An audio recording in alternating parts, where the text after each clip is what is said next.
There, this is Chikitan, also known as Mr. Ching Positive. For today, I'd like to share with you on how to become a people person.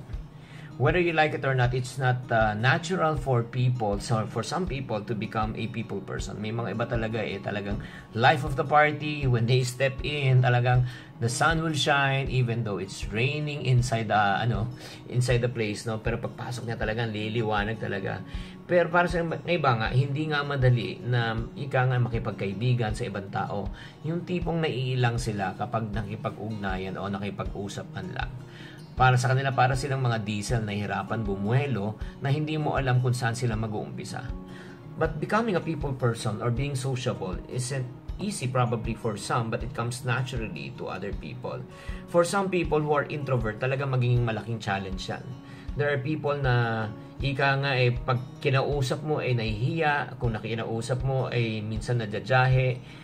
Kaya nga very very important na for us to understand also na marami rin namang ika nga pakinabang kung ikaw ay magiging isang people person. Like for example sa profesyon ng pagiging isang politician, isang bank manager, isang speaker at marami pang iba. So wag kang mangamba, ako din ay isang napaka-private personal na tao na private. When you say private, really? Na yes. Before talagang nahirapan din ako makipag-relate sa mga tao because I only talk to myself. May mga iba nga sinasabi sa akin kaya ko daw magpa-party na ako lang ang kasama. That was before. Pero I realized that I need to improve on my personality, and especially in the field of public speaking, I need to become one. So I would like to share with you some sample guidelines that really help me to achieve on how to become a people person. Number one, be approachable. Drop the face of saying na, ay nako, I had a bad day, masama ang araw ko, wag mo ko lalapitan, ha? Hindi, pikon ako ngayong araw na ito. So, instead of saying that, no, we just need to be, again, conscious by saying, what can I do for you? What can I help for you? What can I help you with? No? Once a person comes into the room, ang dapat nakikita natin na may placard sila, invisible placard na, make me feel good today. So, ika nga pakiunat lang ng konti ang ating mga noo at bigyan ng konting smile. Okay, smile. Lang gano'n. At maari kung may pinagdadaanan ka, iiwan mo muna sa labas ng bahay. At the same time, ikaw ay pumasok na nakangiti. Okay? Sino naman ang walang pinagdadaanan? Lahat naman tayo, di ba? So, the last thing that you want to be perceived is you are not an approachable person. Na masungit ka, na parating ika nga para kang hindi pwedeng kausapin at parating kang galit, no? So this will close the communication lines instead of opening the communication lines. So aside from be approachable, number 2, when you approach people, second tip is be sincere. Hindi sapat na approachable lang tayo, dapat sincere din tayo sa ating ginagawa. Pwede ka nga maging approachable, pero pag hindi ka naman sincere sa iyong smile, sa iyong ginagawa, ika nga mahalata ka rin. Remember, people can see behind those acts. Malalaman din nila kung talagang tunay ba yung ginagawa mo or talagang ika nga pakitang tao lang.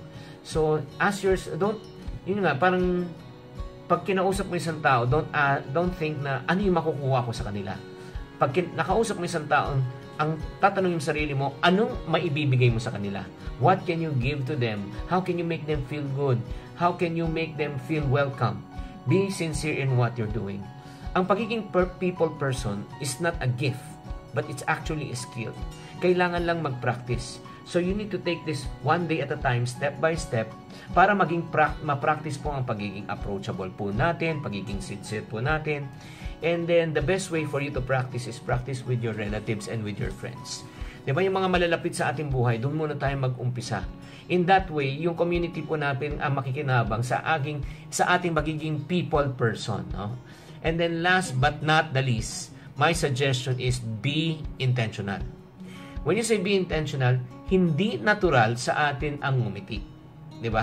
Pagpasok mo sa elevator, tingnan mo, walang tao nakangiti, minsan lang, di ba? Pero pag ngumiti ka, sa loob ng elevator, lahat ay ngingiti, di ba? Ikaw rin ang mag-initiate na makipag-usap. Ikaw din ang mag-initiate na makipagkaibigan. Kaya kung gusto mong matutunan itong skill na ito, kapatid, makinig ka, umeffort ka, effort talaga tayo. Wala tayong magagawa. Ganun talaga yan. Diba? Ching, hindi naman ako ganun Bakit di naman? Well, kahit di tayong ganun, kung gusto mo talagang matuto, talagang gagawin mo. Diba? May kasabihan tayo, kung gusto, gagawa ng paraan. Kung ayaw, maraming dahilan. Tatandaan mo. Ito I'll close with this. Walang taong gustong yung makap sa mga taong cactus. Diba? Kung cactus ka, people will stay away from you. People get hurt, diba? People don't want to hug a cactus. But people would love to hug a stuffed toy that looks like a teddy bear. Diba? Dapat maging teddy bear ka. Huwag kang maging cactus. So, very, very important that we try to our very best. Again, 3 things. Number 1, be approachable. Number 2, be sincere. And number 3, be intentional on how to become a people person. I hope this short session is able to enlighten you and help you to guide you kung paano pwede natin mag-level up sa ating personality. And then, believe me, pag nag-improve ang iyong personality, mag-i-improve din ang iyong networking at connection sa ibang tao. This is Chinkitan saying, to every problem, there's always a solution. If you're not part of the solution, you're part of the problem. Always. Chink positive.